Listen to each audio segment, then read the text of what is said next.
पहले मैं स्वर्गीय राहुल भट्ट जी को श्रद्धांजलि देता हूँ। आपकी बातें प्रत्यक्ष रूप से मैंने ध्यानपूर्वक सुनी। इसके पहले भी अप्रत्यक्ष रूप से कई सारी जानकारियाँ के बारे में, आपकी तकलीफ के बारे में मिलती रही है। एक बात कही गई कि मैं देर से आया, सच है। मैं उसी दिन आ रहा था। सुबह भट्ट जी की बहन और उनके बहनोई, इन दो लोगों से मेरी मुलाकात हुई थी। मुझे बताया गया था कि एक डेलीगेशन मिलने वाला है। फिर बाद में मुझे कहा गया कि नहीं, लोग चाहते हैं कि वहीं आवे। आप सभी लोग सरकारी मुलाजिम हैं। हमने एक सूचना कराई थी कि धरने से चलिए अपने कैंप में, सड़क से मैं आके मिलूंगा। मैं जब लौट के आया तो मुझे सूचना दी गई कि आपका धरना खत्म नहीं हुआ है। फिर मेरी एक बैठक थी, मैं बैठक में चला गया। बैठक से आने के बाद रात को मुझे जानकारी हुई कि अब आप लोग कैंप में आ गए। फिर मुझे बाहर जाना पड़ा। आने के बाद मैंने कोशिश की तो ये हुआ कि 10वां है, ये 10वां के दिन श्रद्धांजलि आप सब लोग करने वाले हैं। तो इसमें कोई, मैं कहूँ कि भट्ट जी का भी या कोई भी हमारा मुलाजिम मरता है तो वहाँ जाना, मैं समझता हूँ कि ये दायित्व है। और 2-3 बातें मैं आपसे कहना चाहूँगा। एक तो जो परिस्थिति है जम्मू कश्मीर की, मुझसे बेहतर आप सब परिचित हैं। मैं बाहर से आया हूँ। 1.5 वर्ष से जितना मैंने समझा है, एक कोशिश लंबे समय से यहाँ की जा रही है। आप सब किस योजना के अंतर्गत सरकारी नियुक्ति पाए हैं, मुझे लगता है कि आपको बताने की आवश्यकता नहीं है। दूसरी बात कि प्रशासन, वर्तमान प्रशासन की नीयत क्या है, इसको जरा देखने की जरूरत है। 1.5 साल पहले कितने लोग नियुक्त हुए थे? क्या आपके आवास के लिए जगह मिल जाती थी?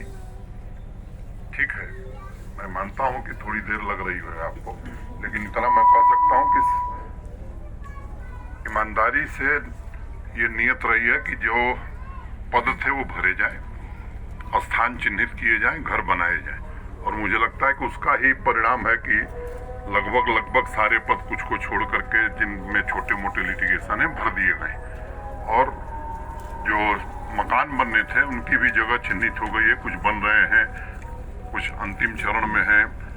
जमीन कोई नहीं बची है कि न चिन्हित कर ली गई हो। डीपीआर कहीं फाइनल स्टेज में है। तो ये ईमानदारी से कोशिश की गई है। आतंकवाद की जड़ें यहाँ गहरी रही हैं, लंबे समय से रही हैं। एक अंतर को समझना होगा कि पहले घटनाएं होती थी तो 30 साल पहले जिनकी हत्या हुई, एफआईआर भी दर्ज नहीं होती थी और जांच भी नहीं होती थी। वर्तमान प्रशासन भट्ट जी की नहीं, किसी भी आदमी की अगर दुर्घटना हुई है या आतंकवाद में मौत हुई है तो उसकी जड़ तक जाने की कोशिश कर रहा है, ईमानदारी से कोशिश कर रहा है। कोई दूसरा एजेंडा नहीं है। और मैं कहना चाहता हूं कि ठीक है, घटनाएं हुई हैं और किसी के मौत का कोई मुआवजा हो नहीं सकता है। हमारा भाई, आपका भाई कोई चला जाए तो मैं नहीं समझता हूं कि कोई उसका मुआवजा दिया जा सकता है। सरकार की अपनी एक प्रक्रिया है। एक बात आपने ध्यान में लाई कि उनकी पत्नी को उनकी बहन और बहनोई जब मिले थे, मुझे उन लोगों ने बताया था कि ग्रेजुएट है। मैं कह के गया था कि इनकी नियुक्ति तत्काल हो जानी चाहिए। आने के बाद जब मैंने पता किया तो आधिकारिक तौर पर मुझे किसी ने कहा कि वो इंटरमीडिएट पास है। मेरी बात आपने कहा है, मैं चेक करा लेता हूँ। उसमें जो संशोधन की गुंजाइश होगी वो कर ली जाएगी। मुआवजे का जो सवाल है, ये भारत सरकार के गृह मंत्रालय का एक स्टैंडिंग ऑर्डर है कि जिसकी भी मौत मिलिटेंसी में होती है, वो जम्मू कश्मीर का निवासी है, उसको 5 लाख रुपया दिया जाता है। तो ये मुआवजा वो नहीं है। मैंने उस दिन कहा था कि बच्ची के पढ़ाई की जिम्मेदारी प्रशासन उठाएगा, तो ये गृह मंत्रालय से स्वाभाविक रूप से 5 लाख रुपया मिलता है। लेकिन इसको इस तरह से समझना या प्रचारित करना, मैं समझता हूँ ये उचित नहीं है। ये बात, तरह तरह की शक्तियां हर मामले में काम करती हैं, मुझे भी थोड़ा अनुभव है। तो लेकिन मैं आपको ये भरोसा देना चाहता हूँ, जो बात कही गई है वो की जाएगी। ये उनके नौकरी का जो सवाल है, अभी तत्काल यहाँ कहना ठीक नहीं। अगर ग्रेजुएट हैं तो उसको जो सुधार होगा। और क्लास 4 में भी उनको लैब अटेंडेंट रखा है, उसमें जो लिखा हुआ है। जम्मू में ही उनकी तैनाती, उनकी बहन ने मुझसे कहा था कि हम चाहते हैं कि जम्मू में ही, तो जम्मू में ही तैनाती की गई है। पिछले 1.5 साल में ये सच है कि सिक्योरिटी फोर्सेस का काफी अपर हैंड है, बावजूद इसके छिटपुट घटनाएं हुई हैं। अब ये इकोसिस्टम बड़ा मजबूत है और वो ऐसा इकोसिस्टम है कि हो सकता है यहाँ भी कोई हो जो सूचना दे रहा हो, कोई नहीं जानता।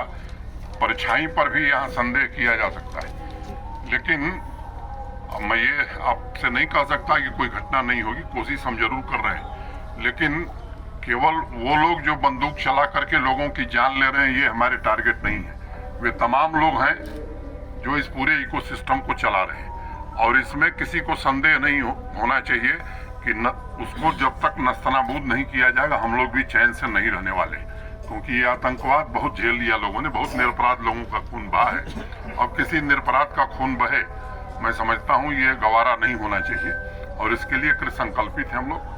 जो लोग रहे हैं, आपको मालूम है क्या हुआ है और आगे क्या होगा। कुछ आपकी शिकायतें और भी रही हैं, वो संज्ञान में है। कुछ हमारे डिविजनल कमिश्नर साहब ने बताया है, इंस्ट्रक्शंस इस बात के दिए गए हैं कि आपको सेफ और सिक्योर्ड स्थान जो है यहाँ वहाँ पर तत्काल किया जाए। काफी कुछ हुआ है, जो बचा है वो भी शीघ्र हो जाएगा। आप अपने ऑफिस में भी मैंने एक ऑफिसर की ड्यूटी इसलिए लगाई है, अच्छे लाभरुकी को वो डे टू डे हर हफ्ते हमको रिपोर्ट देता रहे।